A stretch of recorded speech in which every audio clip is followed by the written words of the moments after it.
I would like to call on our first speaker this morning, Nenita La Rose, the Executive Director for Child Helpline International, to welcome you and officially open the conference. Nenita, thank you. We can give her a warm Durban International round of applause.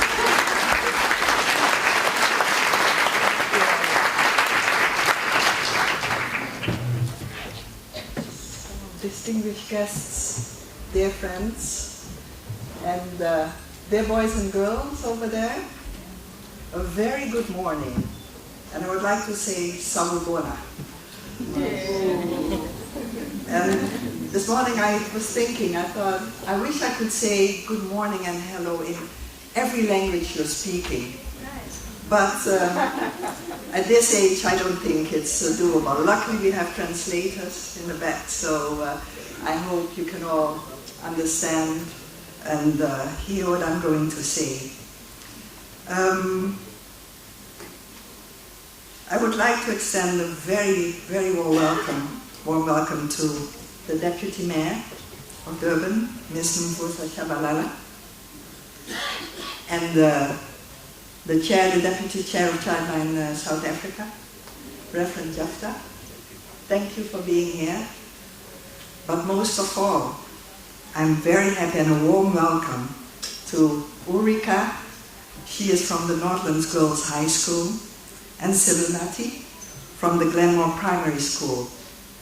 And they will have a presentation later on as well. A bit nervous, but I told them I am as well. Dear friends, I'm standing here with mixed feelings. I'm happy and I'm sad. I'm extremely happy to see you've come here to our international consultation. I'm happy to see that our movement is growing and that more and more children have access to safe places where they are listened to. And I'm also happy that Childline South Africa is hosting this 6th international consultation of Child Helpline International. It is the first international meeting in sub-Saharan Africa. And it's not an easy task to host an event like this, especially in these economic difficult times. So thank you, Dumisile, and your team. It's great to be here. And I'm happy that we have around 30 boys and girls from in and around Durban having their conference simultaneously with ours, raising their voices these coming days, and we will listen. But I'm also sad. Sad because in Asia, a young girl has been shot at because she campaigned for the education of girls. I'm sad because in the Middle East and North Africa, children are used as human shields in war zones and are becoming casualty in war fought between adults. And at a meeting of the Organization of American States, the president of Costa Rica recently said that the American continent is the richest in terms of youth population, but also leads the world in violence and inequality, and that this rich social capital is getting wasted, which makes me very sad. And I'm sad because in Europe, huge numbers of children and young people, mostly girls, are being and have been misused and sexually abused in youth care institutions and foster families, and nobody listened to them. And I'm sad because in the largest continent of this world, Africa, girls are still victims of early marriage and female genital mutilation, FGM. And on top of all this, the financial crisis has exacerbated the suffering of children around the world. And all these acts inflicted upon children and young people are hard to comprehend. We seem to be moving far from humanity. But I'm also hopeful. And on a day like today, I can feel your positivity and the determination that will not give in when it comes to the protection of children and young people.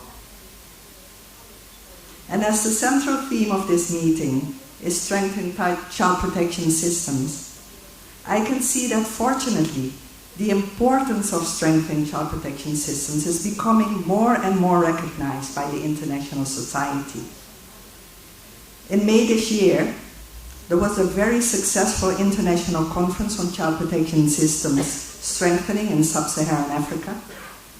And the meeting took place in Dakar, Senegal, organized by UNICEF and many big INGOs, such as Save the Children and the African Child Policy Forum.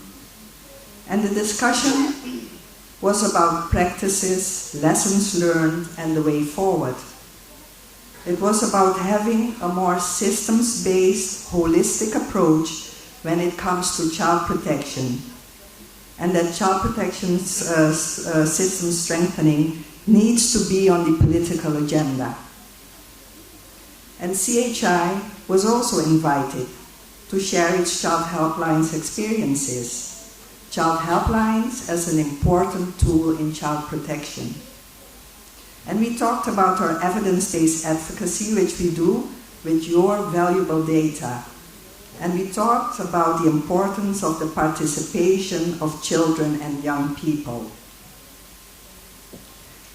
You may recall 2 years ago at our other international consultation in Madrid, you all approved at the General Assembly that child protection system strengthening should be one of our main objectives in our strategic document. And the coming days, we will talk about this. We will intensify our exchange of experiences, experience of CHI's 10 years of strengthening child protection systems. And we're also exploring the concept to come out with a Durban resolution with recommendations to politicians and decision makers.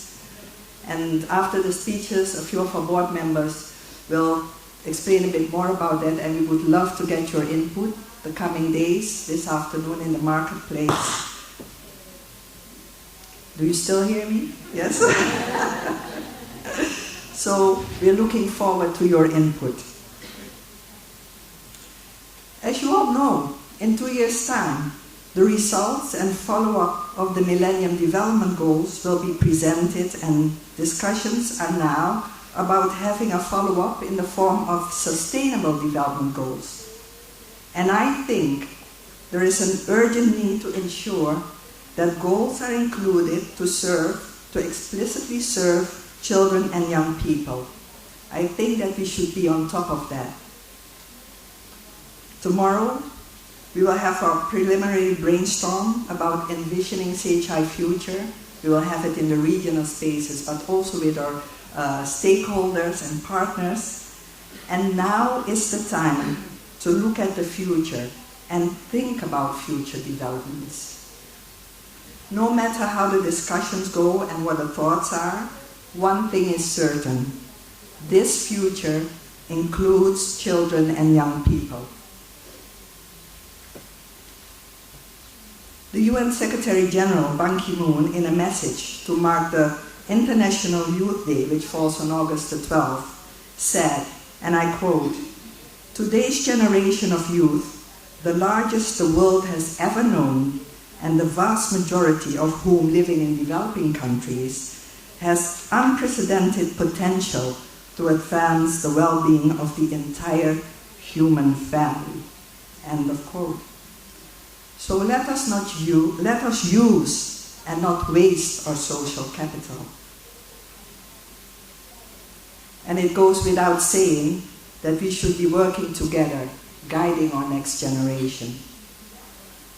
Ban Ki-moon called upon governments, the private sector, civil society, and academia to open doors for young people and strengthen partnerships with youth-led organizations. And this is exactly why you're all here today. Representatives from different sectors of our society are here joining hands for the benefit of the next generation. To integrate the voices of children and youth more meaningfully into decision-making processes at all levels is essential for building sustainable, peaceful, and prosperous societies. And I'm happy that today we have in our midst a representative of an international youth organization, the Youth Peer Education Network, Anzaila Roxas. Where is Anzaila? Somewhere. And I'm looking forward to listen to her later on. She will be presenting as well. So dear friends, on a different note, I always say that without you, our members and partners, the CHI network is nothing. You are the network, and the Secretariat is there to support you. But I'm extremely proud to announce that last month, CHI has been awarded with the first ISCAN Multidisciplinary Team Award. This Multidisciplinary Team Award from the International Society for the Prevention of Child Abuse and Neglect is a joint tribute to all my members, my team members, who have taken part in CHI's activities the past years. And it's really wonderful that an esteemed international organization of professionals has given us this award. But I'm also very thankful to all our Child Helpline members and our partners who have contributed to make the CHI network what it is today. Dear friends, you may have the greatest group of individual stars in the world, but if they don't work together and communicate with each other, your team will not be worth a dime. And this award recognizes a multidisciplinary team that has made substantial progress in the prevention of child abuse and neglect. Substantial progress in its member Child Helplines local communities.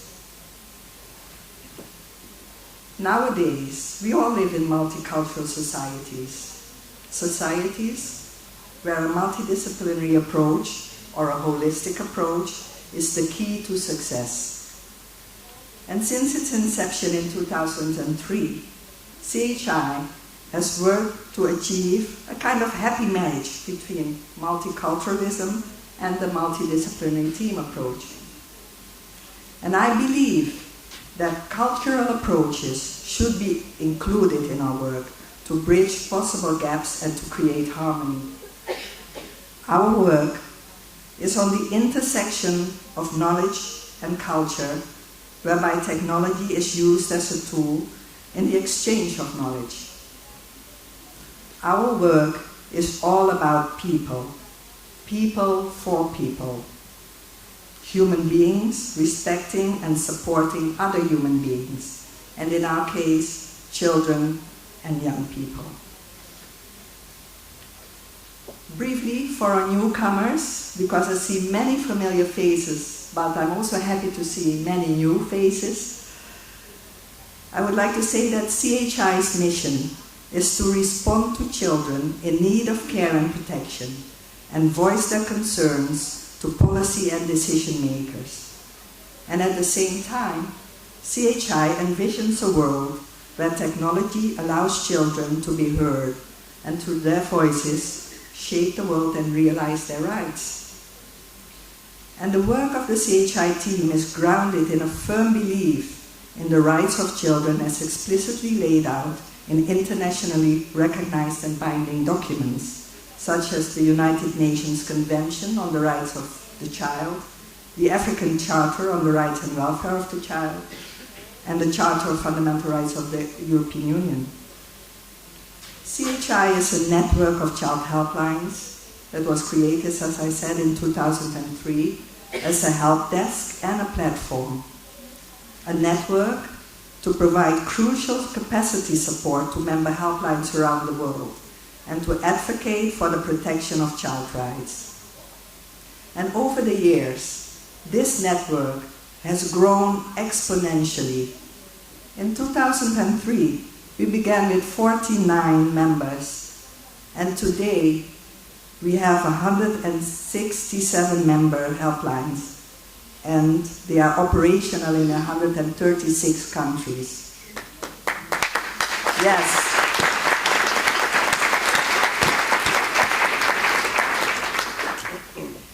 And since CHI's foundation, child helplines in the network have had nearly 100 million contacts with and on behalf of children. And abuse and violence has consistently been one of the highest reasons for contacting a child helpline. In your conference package, you have also received CHI's publication, Connecting to Children. And you can see that last year, in 2011, worldwide, almost 14 million children and young people contacted helplines. This means that every minute of the day, 46 contacts were made with helplines asking for care and protection. These figures speak for themselves and show the growing need for having child helplines in all countries. And if we would count all the website visits, this amount would double almost to 24 million. And it's just the tip of the iceberg.